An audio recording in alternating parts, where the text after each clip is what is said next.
राम राम, स्वागत है आपका इंडिया न्यूज हरियाणा में। मैं हूं आपके साथ अतुल प्रताप सिंह। पिछले 9 दिनों से हरियाणा पंजाब के किसान अंबाला के शंभू बॉर्डर पर ट्रैक्टर ट्रालियों के साथ डेरा डाले हुए हैं। पंजाब के हिस्से में वो बैठे हैं। कुछ संगठन हरियाणा के भी हैं जो कि सक्रिय हो गए। किसान एमएसपी पर फसलों की खरीद के साथ साथ दूसरी मांगों को लेकर दिल्ली कूच करना चाहते हैं। किसानों की मांग पर 4 दौर की बैठक भी हो चुकी है, लेकिन चारों ही बैठकों में समाधान नहीं निकला।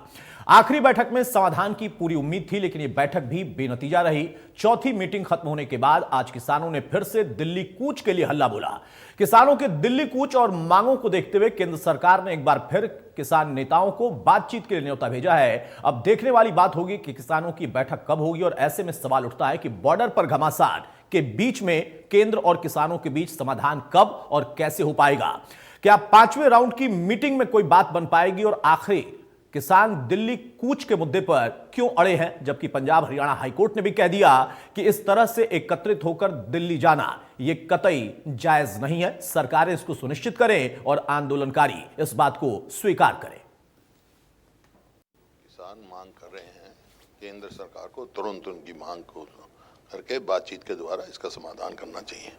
और मैं किसानों से भी ये है कि शांति से अपनी वार्ता से लेकर अपनी बात मनवाएं। ये बात ठीक है कि किसानों के हित में लगातार हमने काम किए हैं। किसान प्रदेश की रीढ़ की हड्डी है। केवल हमने किए ऐसा नहीं है। हर सरकार आती है तो किसान के बारे में जो सोचना होता अच्छा ही सोचती है। समय के हिसाब से अपनी अपनी योजनाओं में सब काम करते हैं। हमने भी काम जो किए हैं उससे कम से कम प्रदेश के किसान का हित हमने किया है। कहीं भी उनके विरोध में जाकर कोई काम नहीं किया। हर समय कुछ ना कुछ आगे बढ़ाया है। चाहे फिर वो प्रोक्योरमेंट का विषय, उनके खाते डीबीटी के माध्यम से खातों में पैसा भेजना, चाहे भावांतर भरपाई योजना, चाहे 14 फसलें एमएसपी पर खरीदना, पानी की व्यवस्था इसको बढ़ाना, हर टेल तक पानी पहुंचाना, ऐसे बहुत काम किए। लेकिन आज चूंकि एक ऐसे मोड़ पर हम खड़े हैं कि किसानों के कुछ संगठनों ने कुछ इश्यूज उठाए हुए हैं, और उन इश्यूज के आधार पर कहीं कहीं पॉलिटिकल पार्टीज के अपने कुछ विचार बनते हैं कि ऐसा होना चाहिए, ऐसा नहीं होना चाहिए, ऐसा होना चाहिए, नहीं होना चाहिए। ऐलान किया है, उनका कहना है कि आज हम दिल्ली की तरफ कूच कर रहे हैं। आपका इसमें क्या कहना है? देखिए, मैं सबसे पहले तो ये कहूँगा कि चौथे दौर तक की बातचीत होने के बाद किसान संगठनों के माध्यम से जो प्रतिक्रिया आई, हम उसे संज्ञान में लेते हुए पुनः 5वें दौर की बैठक, और उस बैठक में ऐसे सभी मुद्दे जिन मुद्दे पर हम मिलकर समाधान निकाल सकते हैं, वार्ता के लिए हम तैयार हैं। चाहे वो एमएसपी का हो, चाहे वो पराली का मुद्दा हो, चाहे एफआईआर का हो, चाहे क्रॉप डाइवर्सिफिकेशन का हो, ऐसे सभी मुद्दे पर बातचीत के लिए हम तैयार हैं। और मैं यही निवेदन करूंगा कि सबको शांति के साथ ऐसे विषयों पर बातचीत करते हुए समाधान ढूंढने की ज़रूरत है। और यह अपील है कि वो शांति बनाए रखे, और बातचीत के लिए मैं हमेशा से कोशिश यही करता हूँ कि हम सब मिलकर के समाधान ढूंढें, बातचीत करें। वार्ता जारी रहना चाहिए। कई चीज़ें सहमति बनती है, कई चीज़ें नहीं बनती है, कई तरह के विषय आती है, पर हम जब बातचीत करेंगे तो आपसी सौहार्दपूर्ण वातावरण में समाधान के बहरहाल तो बातचीत से ही समाधान का रास्ता खुलता है। लेकिन सवाल इस बात का है कि बातचीत 4 राउंड की हो चुकी है, 5वें राउंड के लिए फिर से न्योता दिया गया, लेकिन जो किसान नेता हैं, जो आंदोलनकारी हैं, वो कहते हैं कि नहीं, हमें तो दिल्ली ही जाना है। इसी बात पर वो अड़े हैं, और इसी वजह से आज हालात बॉर्डर पर बेहद तनावपूर्ण है। हमारे साथ कुछ खास मेहमानों से मैं आपको तारुफ कराता हूं। चर्चा में आगे बढ़ते हैं। राकेश बैंस हैं, किसान नेता, हमारे साथ, बहुत स्वागत है राकेश जी आपका। ऋषिपाल हैं, खाप नेता, हमारे साथ, बहुत स्वागत है ऋषिपाल जी आपका। गुरमीत सिंह है, वरिष्ठ पत्रकार, हमारे साथ, बहुत स्वागत है गुरमीत जी आपका। और केसी मलकानिया भी हैं हमारे साथ, वरिष्ठ पत्रकार या राजनीतिक विश्लेषक के तौर पर हम कह सकते हैं। बहुत स्वागत है मलकानी साहब आपका भी। राकेश भाई, शुरुआत में आपसे ही कर रहा हूं भाई, सरकार ने एक बार फिर से न्योता दिया है कि 4 राउंड में बात नहीं बनी, फिर से हम बातचीत को तैयार हैं, समाधान निकालने का प्रयास होगा। आप कह रहे हैं कि नहीं, हमें दिल्ली ही जाना है।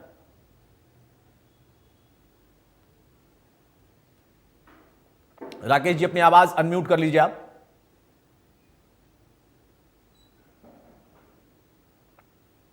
देखिए, हमारा कोई मकसद दिल्ली जाना नहीं है। बार बार लीडर साहबानों की तरफ से एक मैसेज दिया गया था कि सरकार घोषणा करते, वहीं से घोषणा करते कि हम एमएसपी पे फसलें खरीद रहे हैं। तो 4 दौर की वार्ता हुई, 4 दौर की वार्ता में कोई ठोस बात लेके नहीं आए। जो बात लेके आए लास्ट में, वो बात ये लेके आए कि हम नेफेड के जरिए आपकी एग्रीमेंट कर देते हैं 5 साल के लिए। जब एमएसपी की बात हमारी चल रही है और क्या के ये हमारे से बिजाई करवाई जाती है, तो एमएसपी देने में दिक्कत क्या है सरकार को? इन्होंने कहा कि 17 लाख करोड़ रुपया हमें चाहिए सारे देश की फसलें खरीदने के लिए। अरे भाई, उससे ज्यादा तो बिकेंगी भी, तो खरीदने के लिए 17 लाख करोड़ चाहिए तो बिकेंगी भी तो फसलें। यदि 1-2 लाख करोड़ रुपया चाहिए भी तो 65% आबादी के लिए इतनी क्या मायने रखता है 1-2 लाख करोड़ रुपया? जबकि पूंजीपतियों के तो कई लाख करोड़ रुपया माफ कर दिया इस सरकार ने। हमें समझना पड़ेगा इन चीजों को। और हमारी को ये जरूरी नहीं है कि हम दिल्ली जाएं, हमारी बात को किस तरह प्रेशराइज किया जाए, किस तरह सरकार को मनाया जाए, उसको लेके। अच्छा, प्रेशराइज करना है सरकार को, दबाव में लाना चाहते हैं राकेश जी? जी जी बिल्कुल, सरकार को दबाव में लाना मकसद है। अच्छा, ये ठीक बताएं कि है। अपनी बात को अब समस्या ये है ना राकेश जी कि आप सरकार पर दबाव बनाकर एमएसपी की मांग करते हैं, लेकिन उसी मांग के बीच में कई मांगे और निकल आती हैं। एक नेता है पंजाब के ही पंढेर, वो कहते हैं कि आप रास्ता खोल दीजिए, हमें दिल्ली जाना ही जाना है, अगर कुछ होता है तो सरकार की जिम्मेदारी होगी और हम सारी तैयारी करके आए हैं। आप कहते हैं कि हमारी एक ही मांग है। मांगों के बीच में जो 12 मांगे हैं, उनके बीच में कई ऐसी बातें निकल कर आई कि जो हमारा किसानों का वर्ग है उसका प्रतिनिधित्व नहीं है पार्लियामेंट में। अरे भाई, तो आप चुनाव लड़िए, जाइए, जनता अगर आपको जिताएगी तभी जाएंगे ना, कि उसके लिए भी आंदोलन करके जाएंगे कि नहीं हमको पार्लियामेंट में पहुंचाओ। उसके बाद मोदी का कद भी है, तमाम ऐसी बातें हैं। तब थोड़ा समझ से परे होता है कि मुख्य मांग आपकी एमएसपी है या फिर कुछ और है। ऋषिपाल जी, राकेश बैंस का कहना है कि भाई दिल्ली जाना मकसद नहीं है। बाकी नेताओं ने तो खुलकर कहा कि हम दिल्ली जाएंगे। हाई कोर्ट ने भी कह दिया कि आप आंदोलन करने का अधिकार रखते हैं, लेकिन आप इस तरह से दबाव मत बनाइए और अपने अधिकार के नाम पर दूसरे के अधिकार का हनन मत करिए। यह हाई कोर्ट की टिप्पणी मेरी नहीं है। उसके बाद भी ये कहते हैं कि नहीं, दिल्ली जाना हमारा मकसद नहीं है। राकेश जी कह रहे हैं, बाकी जो नेता पंजाब के हैं वो कह रहे हैं दिल्ली ही जाना है हमें, भाई रास्ता खोलो। ऋषिपाल जी, देखिए, जब कानून इस तरह के बनाए जाएंगे, अभी अरे राकेश बहन जी, कानून बिल्कुल बनवाइए आप। अभी जरा मैं समझ लूं, 1 मिनट। ऋषिपाल जी, समझ में आया आपको दिल्ली जाना है नहीं जाना है, क्या है? ऋषिपाल जी, अपनी आवाज अनम्यूट कर लीजिए। सरकार हमारी, हम सरकार के हैं, जो भी काम होगा ना तो वो मिलजुल कर ही होना चाहिए। हमें भी जो है ना सरकार की बात माननी चाहिए और भी सरकार ने भी हमारी जो सही जायज मांगे हैं वो माननी चाहिए। तो ये बातें तो बैठ करके ही हल हो सकती हैं। दिल्ली जाने से या प्रदर्शन करने से कोई जरूरी नहीं है। हमें ये बातें बैठ करके कर लेनी चाहिए। और भाई हम चाहते हैं कि जो किसानों की जायज मांग है वो सरकार को भी माननी चाहिए। और भाई अगर कोई मांग ऐसी है भी सरकार नहीं कर सकती तो उसके लिए हमें दबाव नहीं बनाना चाहिए, क्योंकि ये तो हमारा देश कृषि प्रधान देश है। ठीक है भाई, हम चाहते हैं जैसे हमारे किसान हैं, हमारे किसानों को समय पर पानी मिले, हमारे किसानों को खाद सस्ती कीमत पर मिले, जो दवाई है हमारी वह सरकार हमें बढ़िया और सस्ती दे, नए नए जो है ना उत्पादन के लिए नई वैरायटी की जो है ना बीजों की खोज करे, जो जिससे जमींदारों को फायदा हो। लेकिन ये जो प्रदर्शन करना, ये बात जो है ना वो मेरी समझ से तो बाहर है। हम भाई आपस में, सरकार है तो हम तो सरकार है, सभी को अपना कहने की और हक मांगने का अधिकार है, लेकिन वो उसी प्रकार से माना जाए जो कि सीमित और सही हो, जिससे हम और सरकार के बीच में दोनों का जो है ना आपसी तालमेल भी बना रहे और इसमें हमारी आम पब्लिक को भी कोई परेशानी न हो, क्योंकि इससे तो बहुत ज्यादा परेशानी होती है। हमारा कोई बीमार आदमी जा रहा है, अब जाम लग तो वहां पर वो बेचारा वो कैसे निकलेगा? वो निकलेगा नहीं। तो ये बड़ी समस्याएं हैं, इनको हमें बैठ करके सरकार से बड़े प्यार से और आराम से, और इनको हमें आपस में बैठ के सुलझाना चाहिए। मेरी तो ये राय है। बताइए राकेश बहन जी, ऋषिपाल जी ने तो बात कह दी अपनी, अब इसको मैं क्या समझूं? वो भी खापों का प्रतिनिधित्व करते हैं और आप लोग दावा कर रहे हैं कि हरियाणा की तमाम खापें हैं जो कि आपके साथ हैं, वो आपकी मांग के साथ हैं, इस तरीके से हठधर्मिता के साथ नहीं है कि नहीं हमें दिल्ली ही जाना है, वो भी कोर्ट के आदेश के बाद। अभी फैसला उस पर बाकी है, अगले हफ्ते फिर सुनवाई होगी, लेकिन एक फैसला उधर से आया कि भाई सरकारें तय करें, आंदोलन करने का किसी को पर उस पर पाबंदी नहीं है, आपको बिल्कुल अधिकार है, लेकिन उसके लिए आप ट्रैक्टर, ट्रॉली, जेसीबी, ये सारी चीजें लेकर दिल्ली मत जाइए। देखिए, ये बड़ा मैं ये कहूंगा कि कोई भी आंदोलन होता है देश में अपनी मांग के लिए, वो पीसफुली होना चाहिए, शांति प्रिय होना चाहिए। इस बात की तो हमारा संगठन हमेशा मांग करता रहा और हमने पीसफुली किए भी हैं। ये बिल्कुल जायज बात है कि उग्र, जब भी आंदोलन उग्र हुआ, कोई भी आंदोलन, तो उस आंदोलन में कोई मांग नहीं मानी गई है। सबसे पहली बात तो मैं यही बात बड़ी स्पष्ट करना चाहता हूं कि आंदोलन शांति प्रिय ही होना चाहिए। दूसरी बात, आपने कहा कि सुप्रीम हाई कोर्ट ने कहा कि आप ट्रलियां ना लेके जाए, पैदल जाने दे दें। अभी मैं आपको बताऊं, केरला से ट्रेन में बैठ के किसान आ रहे थे, उनको गिरफ्तार कर लिया गया और यहां तक की किया गया कि उनके फोन तक खोस लिए गए और उनको फोन तक नहीं दिए गए। दूसरी, केरला से आए और तमिलनाडु से किसान आ रहे थे और मध्य प्रदेश से किसान आ रहे थे, उनको ट्रेन में ही गिरफ्तार कर लिया गया। तो क्या इस देश में लोकतंत्र खत्म हो चुका है? क्या इस देश में कोई प्रदर्शन करने का अधिकार नहीं रहा? क्या इस देश में पीसफुली, शांति प्रिय कोई भी अपनी मांग उठाने का कोई हक अब नहीं रह गया है इस सरकार के अंदर? समस्या ये है ना कि आप सही ट्रैक पर आते आते फिर भटक जाते हैं। राकेश भाई, आपने जब पहली लाइन बोली ना कि शांतिपूर्ण प्रदर्शन, तो बिल्कुल सही लगा, वही बात ऋषिपाल जी भी कह रहे थे। अब समस्या यह है, वो मैं आपको गिनाता हूं। समस्या क्या है? मुख्यमंत्री की बात आप लोग नहीं मानेंगे।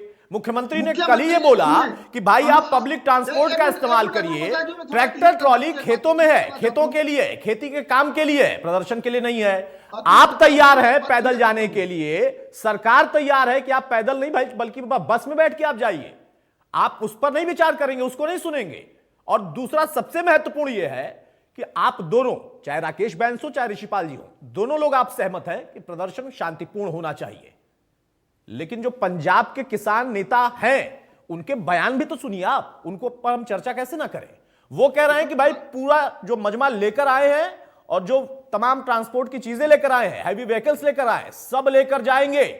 जब हाई कोर्ट ने सख्त टिप्पणी की तब जाकर पंजाब के डीजीपी को समझ में आया कि मामला बिगड़ जाएगा, मेरे ऊपर बात आएगी, इसलिए उन्होंने आनन फानन में वहां के अधिकारियों को निर्देशित किया कि भाई ये मूवमेंट आगे न हो, क्योंकि बात अब मेरे पर आएगी। दूसरा, केंद्र की तरफ से, गृह मंत्रालय की तरफ से जब इसके इनपुट लिए गए तब यह बताया गया कि पंजाब पुलिस रेड कारपेट बिछाकर बैठी थी, जितनी जेसीबी, जितनी चीजें आ रही थी सबको जाने दिया, बॉर्डर पर पहुंचने दिया। आप कह रहे हैं शांतिपूर्ण तरीके से।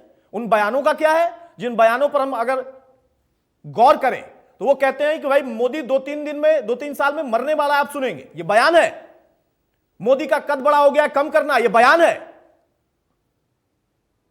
तब आप लोगों के ऊपर सवाल उठ जाता है। राकेश बैन्स और ऋषिपाल जी अगर चाहते हैं शांतिपूर्ण आंदोलन, तो शांतिपूर्ण आंदोलन से आपको कोई नहीं रोक सकता।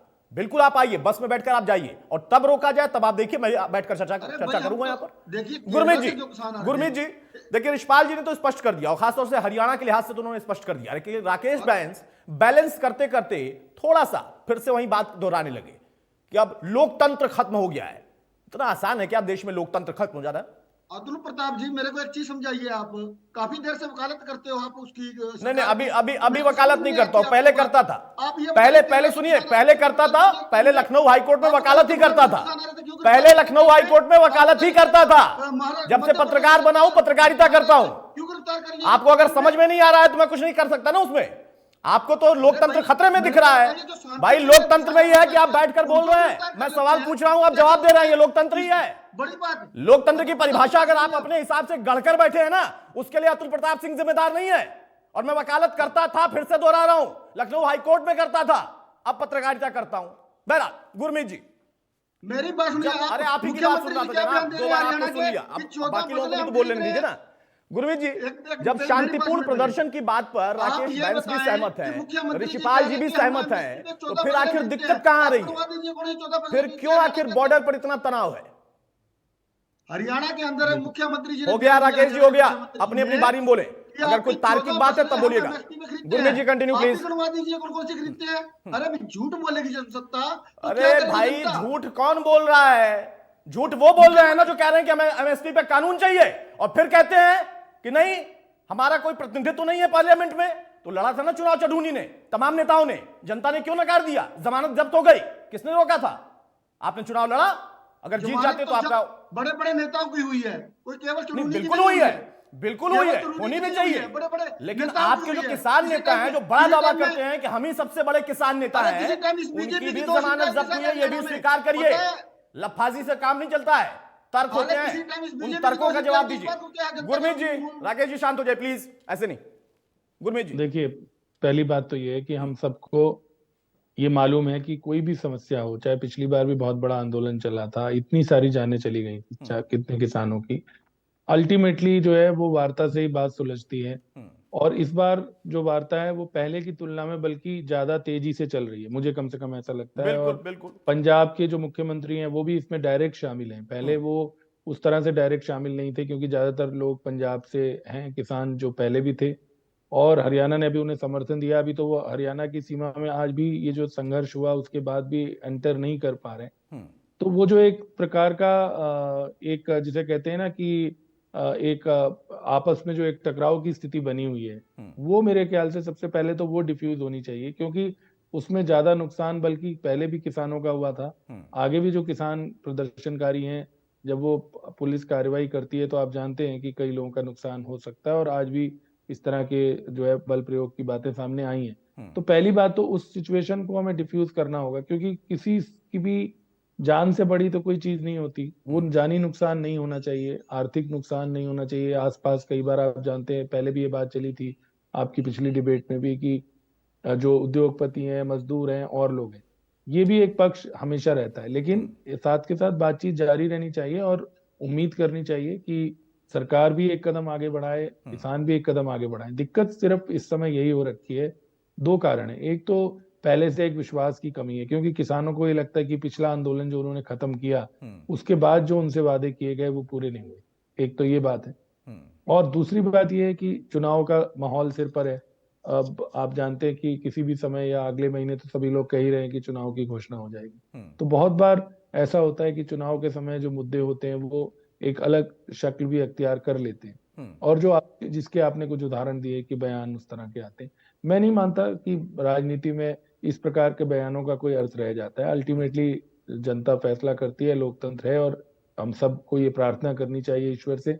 बहुत सारे लोग विपक्षी तो ये भी कहते हैं कि लोकतंत्र बस आखिरी चुनाव है, कई लोग ये भी कहते हैं, लेकिन हम सब ये उम्मीद करनी चाहिए कि लोकतंत्र भारत का जैसे पहले मजबूत रहा है आगे भी मजबूत रहे, और जो चुने हुए लोग हैं जिनके पास जनादेश है वो भी सरकार चलाएं, लेकिन वो भी जनता की भावनाओं का ख्याल रखें। और खासतौर पे किसानों के प्रति एक इसमें कोई दो राय नहीं है कि किसान एक कठिन परिस्थितियों में देश का संघर्ष करता है, और इतना बड़ा वर्ग होने के बावजूद उनका उस तरीके से सुनवाई शायद नहीं होती, पहले भी अब भी। और इसलिए अगर सरकारें संवेदनशील ज्यादा रहें उनके प्रति, तो वो एक अपेक्षा रहेगी, वो देश में किसी को उससे कोई दिक्कत नहीं है। लेकिन मैंने जैसे बताया कि लॉ एंड ऑर्डर की बात या कानून की बात, आप जानते हैं कितने लोग दिल्ली का जो सफर है वो करते हैं, मोबाइल इंटरनेट, हमने पहले भी बात की थी, उसमें खुद किसानों के भी तो बच्चे हैं, पुलिस वाले भी किसानों के ही बच्चे हैं। और इंटरनेट से आजकल तो हर काम आपका, बैंक ट्रांसफर से लेके टिकट बुकिंग से लेके, किसी ने फॉर्म भरना है, कहीं नौकरी का करना है, कुछ करना है, सब कुछ तो ऑनलाइन है। और मैं तो कल्पना भी नहीं कर पाता यहाँ चंडीगढ़ में बैठ के कि अगर इतने इतने दिन इंटरनेट बंद हो। तो ये सारी परिस्थितियां जो हैं जितनी जल्दी डिफ्यूज हो जाए, हम लोग तो यही प्रार्थना करते हैं। और इसमें सभी लोगों की दोनों तरफ से देखिए जिम्मेदारी थोड़ी सी ज्यादा दिखानी चाहिए, क्योंकि कम से कम हिंसा जब भी होती है उसका कोई खास लाभ नहीं होता। तो प्रदर्शन हो रहा है, अभी भी ऑलरेडी हो रहा है, अभी भी सरकार तक आवाज जा रही है, अभी भी सरकार के नुमाइंदे आके चंडीगढ़ में बात कर ही रहे हैं।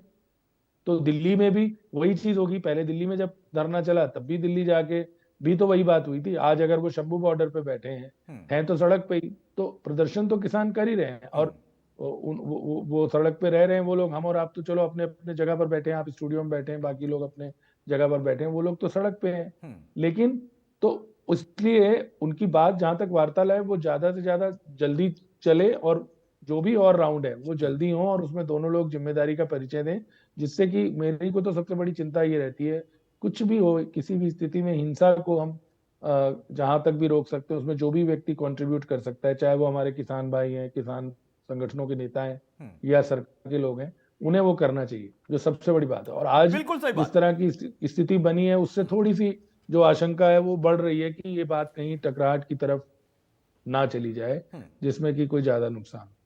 बिल्कुल सही बात है। और जैसा आपने कहा कि एक विश्वास की कमी होना, मैं कहता हूं कि विश्वास की कमी सिर्फ केंद्र सरकार से और हरियाणा सरकार से ही क्यों है, विश्वास की कमी पंजाब की सरकार से क्यों नहीं है? चुनावी वादा किया था और सत्ता में आने के आधे घंटे के बाद एमएसपी पर अपना रुख बदल दिया था मान साहब ने। तो पंजाब के किसानों को उनसे भी बातचीत करनी चाहिए, और बातचीत में तो वो भी शामिल हो रहे हैं। 4 दौर की वार्ता में ऐसा नहीं है कि वो नहीं थे, उनको भी शामिल किया गया, रायशुमारी उनसे भी की गई, उनकी सहमति वाला ही बात किसानों के पास पहुंचाई गई। तो स्टैंड है क्या? और फिर विश्वास एक तरफा इधर ही क्यों है? देश में लोकतंत्र खत्म हो गया है, पंजाब में लोकतंत्र है, यह तर्क अगर दिया जाता है तब थोड़ा सा समझ से परे हो जाता है। किसान के प्रति संवेदनशील हो, लेकिन किसान के नाम पर कोई राजनीति अगर करने आ रहा और जेसीबी लेकर मनवाने आ रहा, तो बाकी और लोग हैं, उनके भी अधिकार है, और सरकार का कर्तव्य है कि वो किसानों को, प्रदर्शनकारियों को, आंदोलनकारियों को और साथ में बाकी बचे हुए जो वर्ग हैं उन सभी को सुरक्षा दे। अगर उसके लिए बॉर्डर सील करना पड़ा है तो सरकार ने किया है, लेकिन बातचीत के लिए बॉर्डर बंद नहीं किया है। मलकानिया साहब, यहां पर प्रश्न तनाव का ही है कि भाई कितना तनावपूर्ण माहौल अभी भी है। यह तनावपूर्ण माहौल के बीच में क्या किसान के एमएसपी की मांग पूरी होती दिख रही है? मलकानिया साहब, अपनी आवाज अनम्यूट कर लीजिए सर।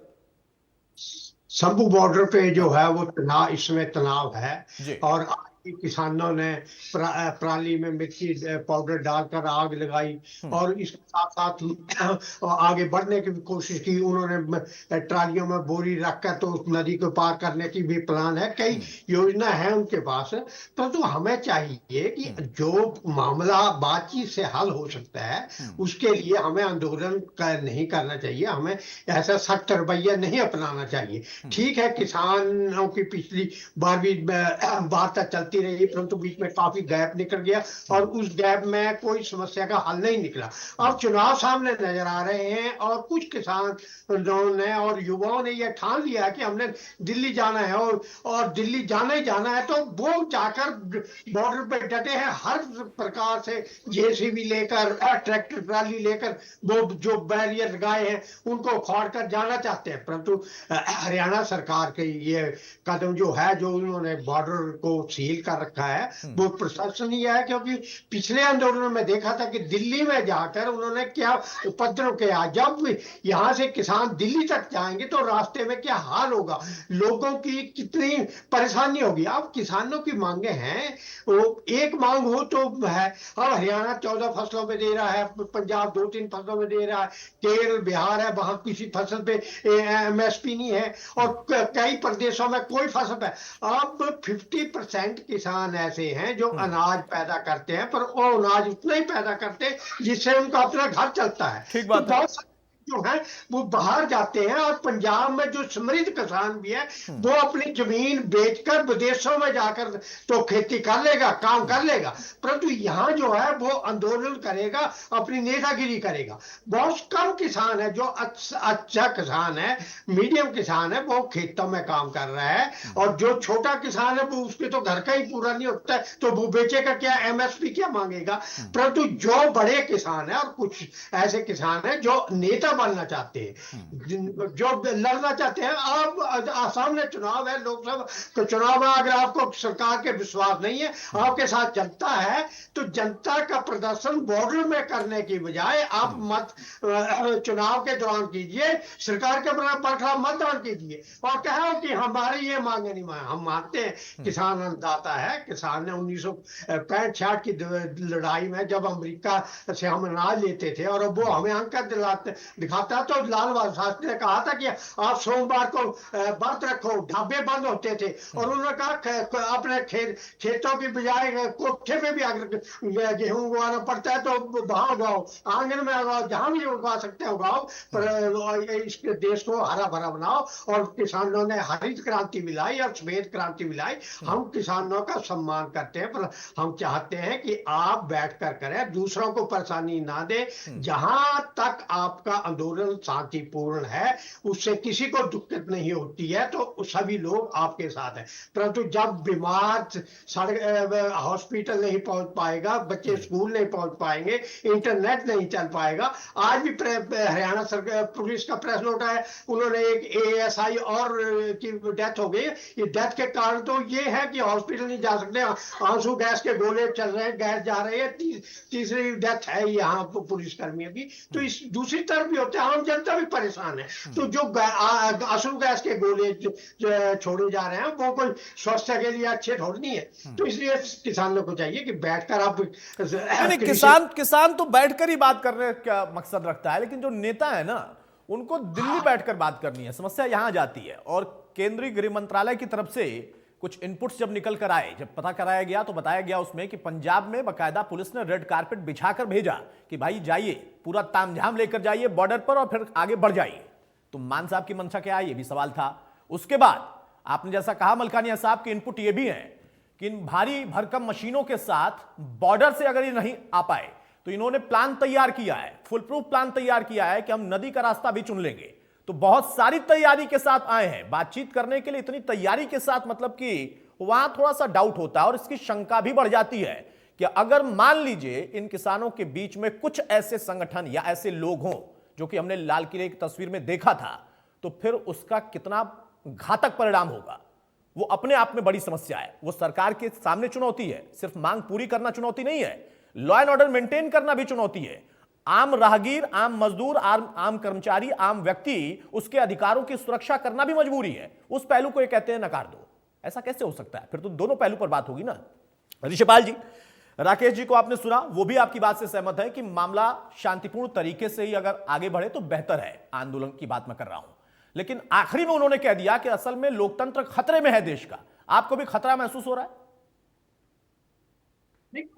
लोकतंत्र तो कोई खतरे में नहीं है, परंतु किसानों की जो नेतागिरी है वो खतरे में लगती है। चुनाव सामने है और चुनावों के सरकार 5वीं बार वार्ता करने के लिए तैयार है। मैं बड़ा हैरान हूँ सुन के। आप ऐसे ही हैरान होंगे, अभी और हैरान होंगे। अब आप किसान नेता हैं तो वो भी खाप नेता है भाई। नहीं, अब इसमें हैरान क्यों हो रहे राकेश भाई? आप सुन तो लेने दीजिए, इतने धैर्य से वो आपको सुन रहे थे। बता दीजिए कि हरियाणा में 2 फसलों के अलावा तीसरी कौन सी बिकती है MSP? नहीं, सही बात है। आपको दिखाई नहीं देगा, कभी नहीं दिखाई देगा। ना आपको दिखाई देगा, ना आपकी कभी फसल बिकी होगी। बाकी पूरे देश में, पंजाब में तो जो है 25 की 25 पे बिक रही है ना MSP पे। वहां पे प्रदर्शन कर लेते, पहले वहां कर लेते प्रदर्शन। हरियाणा में बोलने दीजिए, 1 मिनट ऋषिपाल जी को अपनी बात कंप्लीट करने दीजिए, उसके बाद बोल लीजिएगा। हाँ ऋषिपाल जी, हैरानी हो रही है आपकी बात पर उनको? हैरानी किस चीज की हो रही है जी? आपने कह दिया ना लोकतंत्र खतरे में नहीं है। ऐसा है ना, ऐसा है ना, सरकार हमारी, हम सरकार, हम तो मिलजुल कर विकास करेंगे। और जो हमारे ये किसान है, ये हमारे इतने बड़े देश को जो है ना भरण पोषण करते हैं और अनाज पैदा करते हैं, लेकिन उनको भी तो समझना चाहिए ना कि भाई हमारा देश जो है वो इसमें सभी जाति है, कोई धर्म का भेदभाव नहीं है और हम सभी एक हैं। हम चाहते हैं हमारा देश भी आगे बढ़े। और जो है ये जो आंदोलन वगैरह है, ये मतलब मांगने का कोई तरीका मेरी नजरिए में सही नहीं है, क्योंकि हमें जो मांग करनी है, सरकार हमारी है, हमारी चुनी सरकार है, हमें उनसे बैठ करके बातचीत करनी चाहिए और इस समस्या का हल निकालना चाहिए। और इसमें तो क्या है, इसमें तो जान मान हानि का नुकसान है, इससे कोई फायदा तो होने वाला नहीं है। और सभी किसान देश के बराबर है, कोई एक पंजाब के किसान नहीं है। हरियाणा और कर्नाटक, जितनी भी स्टेट, हमारे मध्य प्रदेश, सभी भाई हमारे किसान हैं जो कि अन्न पैदा करते हैं और अपने देश के लिए जो अन्न पैदा करते हैं। लेकिन उसका ये तो नहीं हुए, हम आपस में कट्टे मर जाए और ऐसा करे, तो ये तो मतलब बढ़िया बात नहीं लगी। हमें अपना शांतिपूर्वक बैठ करके हमें बात करनी चाहिए और वही बात जो है ना माननी चाहिए हमें, जो कि हमें दोनों के लिए ठीक हो। ठीक है, अब हमें अपने देश की अर्थव्यवस्था भी चाहिए। अगर हमारे देश की अर्थव्यवस्था डगमगागी तो फिर हम क्या करेंगे। अब हमारा देश जो है 5वें स्थान पर है अर्थव्यवस्था में। अब अगर हम ये कहते हैं कई इनकी मांगे मैंने सुनी है, अभी जैसे कर्जे माफ होने चाहिए। अरे भाई, कर्जे तो सरकार ने सुविधा के लिए दिए किसानों को। भाई आप अपना काम करे, सरकार के पैसे भरे, अपना भी काम चाल जा और सरकार का भी काम चाल जा, तो सारे काम होते रहे। अगर सरकार पैसे देगी, हम उन पैसों को देंगे नहीं, तो देश तो वहीं पर रुक जाएगा, आगे कैसे चलेगा, वो तो ठप हो जाएगा। तो उसके लिए हमें सोच कर ही काम करना चाहिए और अपना जो है देश को भी ध्यान में रखते हुए हम सभी बातों का विचार करके हमें इस पर शांतिपूर्ण ढंग से बैठ करके हमें अपना समाधान करना चाहिए। बताइए राकेश जी, भाई शांतिपूर्ण ढंग से समाधान निकल सकता है, आप भी सहमत हैं, वो भी सहमत है, फिर आप हैरान हो जाते हैं क्योंकि आपको लोकतंत्र खतरे में दिखता है, ऋषिपाल जी को नहीं दिख रहा है। अब ये मत कह दीजिएगा कि वो भी बीजेपी के हैं।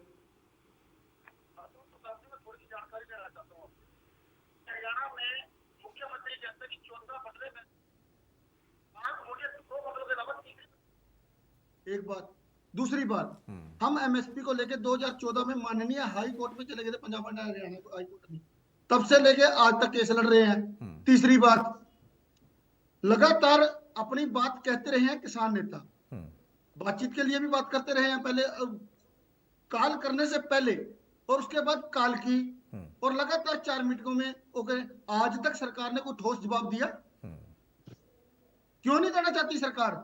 अरे भाई, हमारे को ये कम से कम कह के, यानी कम जो मिनिमम सपोर्ट प्राइस है, न्यूनतम समर्थन मूल्य है, क्या की बजाय करवाई।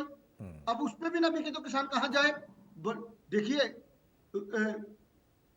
हम इस रूम में बैठ के बड़ी अच्छी बातें कर लेते हैं, सारी अच्छी बातें कर रहे हैं और करनी भी चाहिए, क्योंकि हमें असल में किसान को दिक्कत क्या है वो नहीं दिखती। कितने लाख किसान हर साल आत्महत्या करते हैं, किस लिए करते हैं, ये चीज हमें समझ में नहीं आ रही।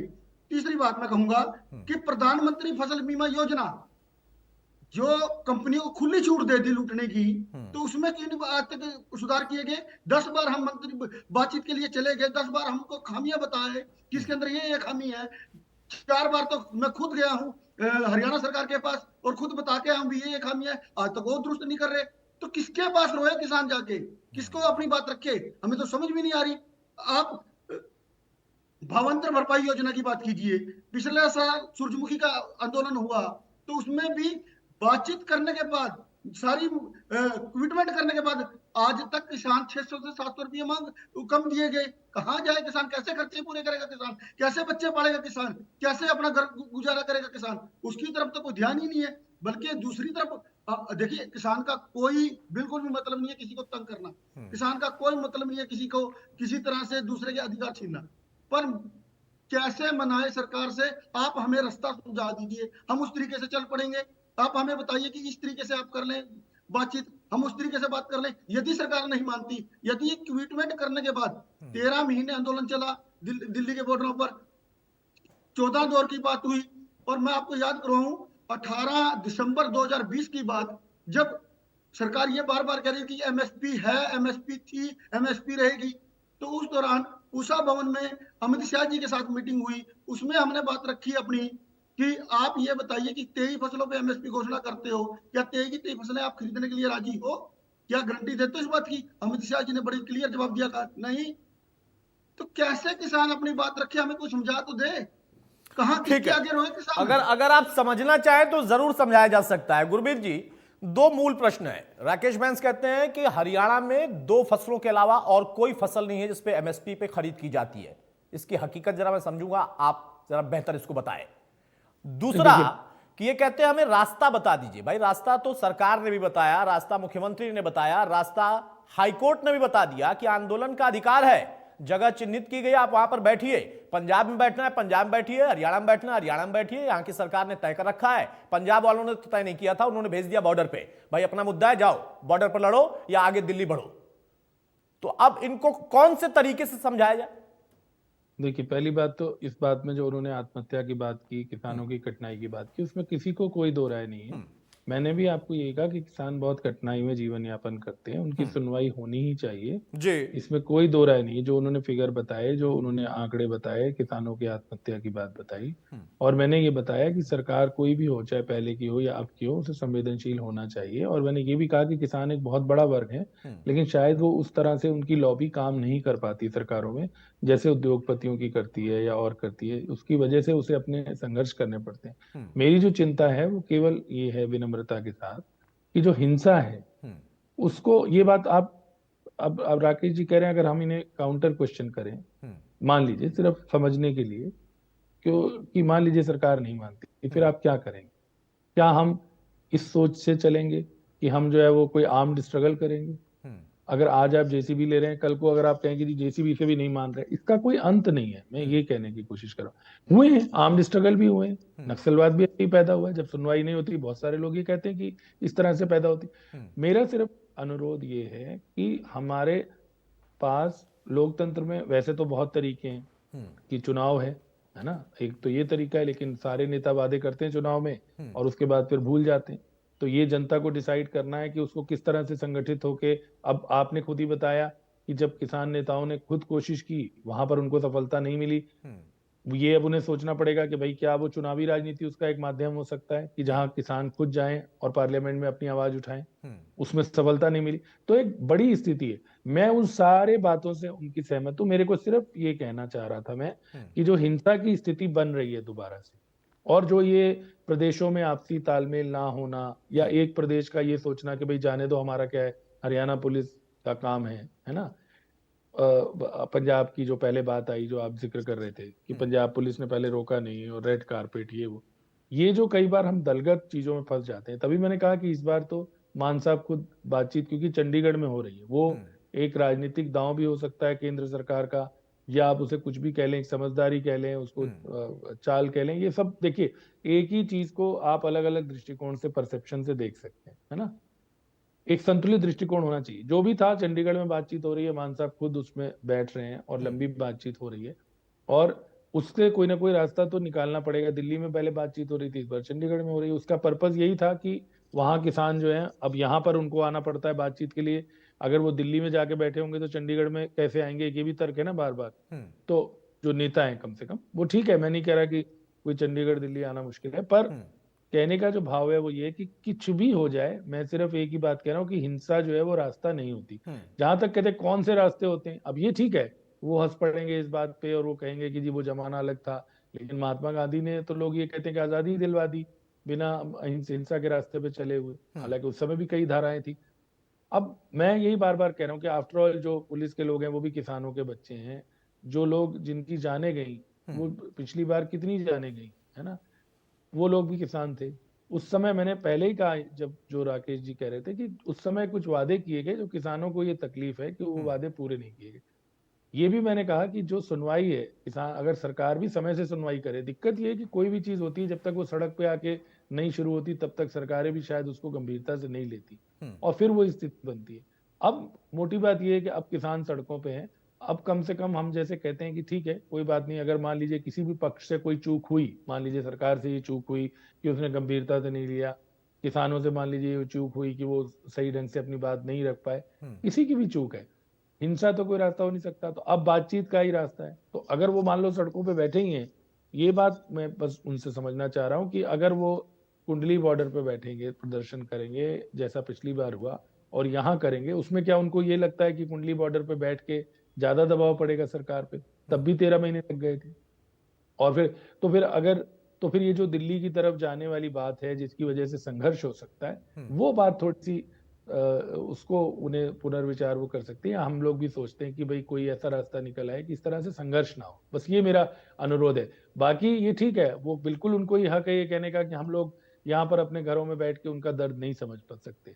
आपकी बात हो सकता है और हम उसको स्वीकार करने में हमें कोई ऐतराज नहीं है, लेकिन फिर भी हम तो ईमानदारी से आपको कह ही सकते हैं कि हमें भी इस चीज का लगता है कि भाई हाँ, कोई भी वर्ग हो देश में, उसकी बात सुनवाई उसकी होनी चाहिए समय रहते। उसको सड़क पे आके इस तरह से संघर्ष ना करना पड़े, बहुत मुश्किल होता है सड़क पे रहना, तो वो ना करना पड़े। पर ये एट द सेम टाइम अगर राज्यों में आपस में कोऑर्डिनेशन नहीं होगा, जैसे आपने कहा कि भाई आप अपनी मुसीबत किसी और के गले डाल दो, वो चाहे पंजाब के किसान हो या हरियाणा के किसान हो या वो वेस्ट बंगाल में बैठा किसान हो, है तो हमारे देश के नागरिक ही ना। तो कहीं पर भी अगर कोई समस्या होती है, मैं ये नहीं कह रहा कि पश्चिम बंगाल के लोग क्यों नहीं आंदोलन कर रहे हैं या पंजाब के क्यों कर रहे हैं। ठीक है, पंजाब का अगर किसान जागरूक है, अलग अलग कारणों से वो अगर आवाज उठा रहा है, तो हमें उस पर ऐतराज नहीं करना चाहिए। मेरा ऐतराज केवल एक बात से है कि हिंसा के रास्ते पे किसान भी ना जाए। बिल्कुल सही बात है गुरमीत जी, इस बात से कोई असहमत नहीं हो सकता है, और अगर असहमत है तो फिर वहां पर मंशा के ऊपर सवाल उठेगा। क्योंकि अगर राकेश पेंस कहते हैं कि हम मांगों को लेकर जा रहे हैं, तो मैं फिर से एक और नई मांग को कोट करता हूं। एक और पंजाब के नेता है, किसान नेता, उनका कहना है कि हमारे यहां से पाकिस्तान नजदीक है, तो हम जाके उनसे बातचीत कर ले। अगर यह मानसिकता है तो फिर आप समझिए कि एमएसपी मुद्दा नहीं है, फिर मुद्दा कुछ और है। क्योंकि मांगों को लेकर चाहे राकेश बेंस हो, चाहे ऋषिपाल जी हो, गुरमीत जी हो, मलकानिया साहब हो या मैं खुद हूं, हम सबने कहा कि किसानों की मांग पर विचार होना चाहिए, अगर सरकार ने ही कमिटमेंट किया है। लेकिन अब उसमें तय क्या होगा यह देखने वाली बात है। लेकिन उससे अलग हटकर सरकार की और जिम्मेदारियां आम व्यक्ति के लिए भी है, यह इन लोगों को भी समझना होगा। यह बात कोर्ट ने भी कहा कि अधिकार आपके हैं, आप आंदोलन करिए, लेकिन प्रतिबंधों के अधीन। यह बकायदा कोर्ट में कहा हुआ शब्द है कि प्रतिबंधों के अधीन। ऐसा नहीं है कि आप जेसीबी लेकर पहुंच जाएंगे, आप पूरी प्लानिंग लेकर आएंगे और वहां बैठकर आप दबाव दूसरे तरीके का बनाएंगे, तो वो अपने आप में एक सवाल होता है। मलकानिया साहब, अब यहां पर जो गुरमीत जी ने कहा कि भाई हल समाधान ये बातचीत से ही होगा, लेकिन बातचीत 4 राउंड की फेल हो चुकी है। पूरी तरह से एमएसपी पे मुझे लगता है कि शायद सहमति बन भी नहीं पाएगी, या बन सकती हो सकता है सरकार कोई रास्ता निकाले। आपको लगता है कि 5वें राउंड में कम से कम कुछ बात बनेगी? देखो, ये तो बात बड़ी क्लियर है कि चुनाव सामने नजदीक है, सरकार चुक रही है, सरकार चाहती है कि समस्या का समाधान हो, परंतु ये बताया जाए कि आप जो हैं वो कितनी फसलों पे एमएसपी चाहते हैं। और किसान नेता ही अपने आप मानते हैं, कैद जी कहते हैं कि हम मानते हैं कि सरकार सारी फसल एमएसपी पे सारी नहीं खरीद सकती है। इसने कहा जी, गलत आप गलत कह रहे हो। देखिए किसने कहा ये बात? आपने कहा मानते हैं किसान नेता इस बात को। नहीं, आप बिल्कुल गलत कह रहे हो। जब 23 फसलों पे एमएसपी घोषणा कर दी तो 23 पे खरीदने की गारंटी दे रही है सरकार। कह के बुआई ना जी हमारे से। आप पहले पूरी बात को समझ लें कि हमारे से क्या की बुझाई कराई है। आप न्यूनतम कानून बना दे और कोई उससे कम पर नहीं खरीदे, परंतु जो न्यूनतम है उसमें किसान की लागत है, जमीन है, घर की परिवार कमाता है उसकी है, जमीन की भी आप लगाएंगे, पट्टे की लगाएंगे। अब घर में 2 भाई हैं, एक कृषि करता है, दूसरा नौकरी करता है, तो जितना नौकरी वाला कमाता है उतना कृषि वाले को नहीं मिलता है।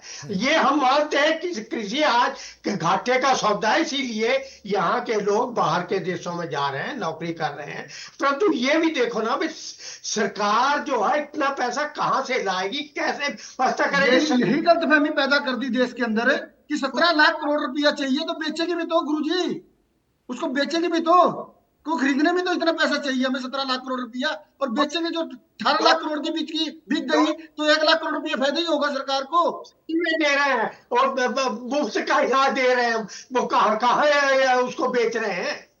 अब ये 80 करोड़ लोगों को जो मुफ्त का अनाज जा रहा है, पहले जो अनाज गोदामों में सड़ता था उसको समुद्र में बहाते थे, अब सब्सिडी रेट पे दे रहे हैं। तो इसको भी समझना चाहिए सरकार ने। 6000 ये भी समझना चाहिए कि कई लाख टन खाद्य तेल विदेशों से मंगाया जाता है। पिछले साल गेहूं विदेशों से मंगाई है 2.25 लाख टन। तो हमारी दालें मोजम्बिक से आ रही हैं। अरे भाई, अपने देश में क्यों नहीं पैदा करवा रहे हो? नहीं, ये एक सवाल है। करोगे तो नहीं खरीदेंगे, यहाँ ये पैदा हो जाएगी, यहीं खपत हो जाएगी। तो सरकार तो कहती है कि फसलों पे मैं अदला बदली करो, जिसमें धान की या गेहूं की फसल की दूसरा फसली चक्कर रखो, मोटा अनाज पैदा करो धान में। मेरा ख्याल तो धान 80 से 90% हरियाणा सरकार खरीदती है, जो गेहूं उसको खरीदती है। और अब छोटे छोटे आप फल फ्रूट भी लोग पैदा करते हैं, किन्नू पैदा करते हैं, दूसरे करते हैं। किसानों को चाहिए कि किन्नू का क्या रेट है इस बार? मुल्तानिया जी, किन्नू का क्या रेट है? बाहर सड़कों में घेर रहे हैं किसान। यही बात है ना, कॉर्पोरेट सोसाइटी बनाओ, अपने कोल्ड स्टोर बनाओ। सुझाव देने कमरे के अंदर बैठ के बड़े अच्छे लगते हैं मुल्तानिया जी, पर मैं एक विनती करूंगा कि ये सुझाव हमें, देखिए एमएसपी के लिए लागत सब कुछ लगता है, सब कुछ तय होता है, सब कुछ कृषि वैज्ञानिक इसको पूरी जो कृषि विश्वविद्यालय हैं वो पूरी तरह जांच पड़ताल करने के बाद ही 1 क्विंटल का 1 किलो का रेट निकालते हैं। भी इतनी लागत किसान की आई है तो उससे कम भी बिकेगा किसान तो कैसे गुजारा करेगा, यही तो समझना चाहते हैं हम आप लोगों से। परंतु पंजाब हरियाणा में इतनी खराब स्थिति नहीं जितनी दूसरे प्रदेशों में जो किसान आंदोलन कर रहा है उसकी स्थिति इतनी खराब नहीं जितनी बिहार और दूसरे केरल वगैरह और दूसरे प्रदेशों में। यही कारण है कि वहां एमएसपी नहीं है। बिहार ने एमएसपी तोड़ दिया, मंडियां तोड़ दी, यही कारण था।